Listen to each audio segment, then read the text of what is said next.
What's going on, everybody? Shiraz Ahmed here with another fresh and new video for you. Today we're going to be talking all about inflation. What is it? How does it affect you? So stay tuned.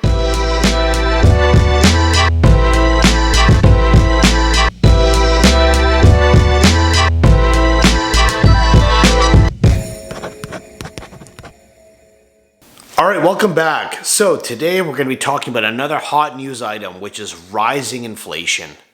Now, you've probably heard about it by now. Inflation this year is higher than any time in recent memory. Now, in order to do that, let's actually start at the beginning. What even is inflation? Now, before we get into this, I need to mention that economics is not an exact science. There are still many different theories about inflation, what affects it, and if it's frankly a good or a bad thing. Inflation is defined as a general increase in prices and the fall of purchasing power or value of money. Now, as you've probably seen by now, income, cost of living, even the price of gasoline may only go one way, which unfortunately has been up.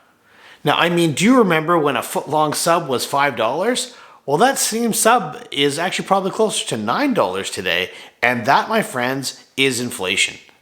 So now that we know what inflation is, let's take a look at the historical rate of inflation and why some people are worried about the current levels that we're at. Now let's take a look at this graph from the Bank of Canada showing the historical levels of inflation.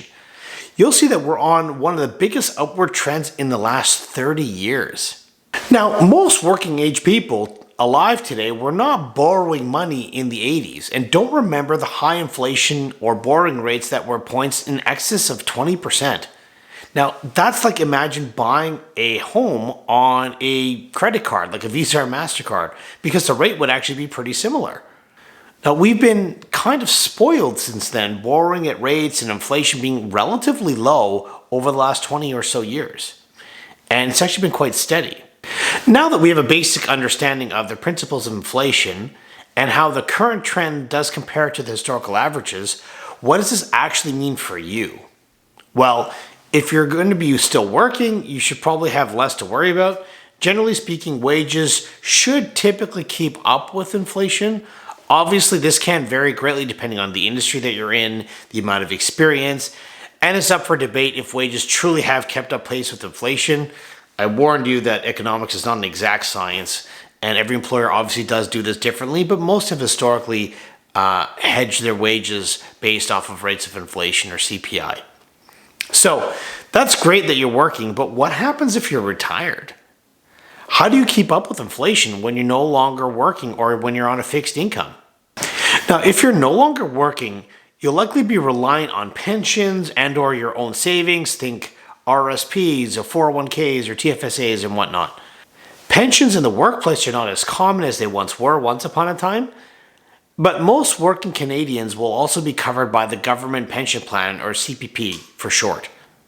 Depending on your income, you may also qualify for Old Age Security, or OAS, and Guaranteed Income Supplement, GIS, depending on what your income levels are. The basic idea of how these and other private pension funds work is pretty much the same, though private pensions are not always adjusted for inflation.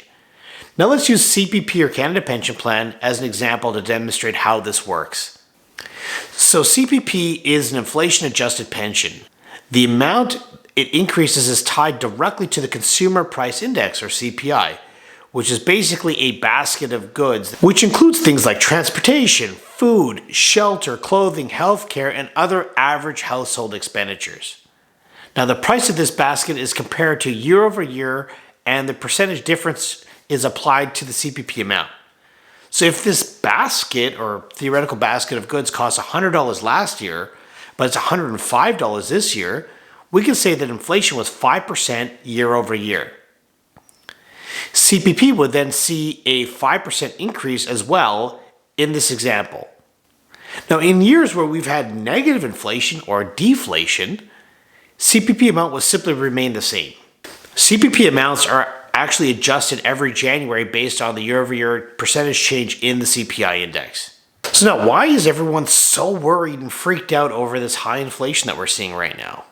Now, there are a couple of outcomes of rising inflation and interest rates, which, whether they're good or bad, will depend on which side of, frankly, the deal that you're going to end up being on. Now, the biggest worry that people have is that the growth of inflation will outpace the growth of their income and that their purchasing power will be reduced as a result. One potential benefit is that people overlook more often is that as a borrower, inflation works in your favor. So let's say if you owe $10 or $100,000, for example, but inflation is 10% per year. The real value of that 100,000 decreases as inflation rises. But the amount that you owe still remains fixed or remains the same. So on the other side of the coin, if your investments in that year have returned less than 10%, they've actually lost purchasing power as a result. Well, thank you for watching and staying to the end of this video. Inflation can be a tough concept for people to actually understand. And it's even to this day, economists are still divided on what actually causes it and whether it's a good thing or a bad thing for the overall economy. Now, our economies are actually designed to continue to grow over time. So the reality is, I think that government bodies out there are typically trying to target a specific amount of inflation.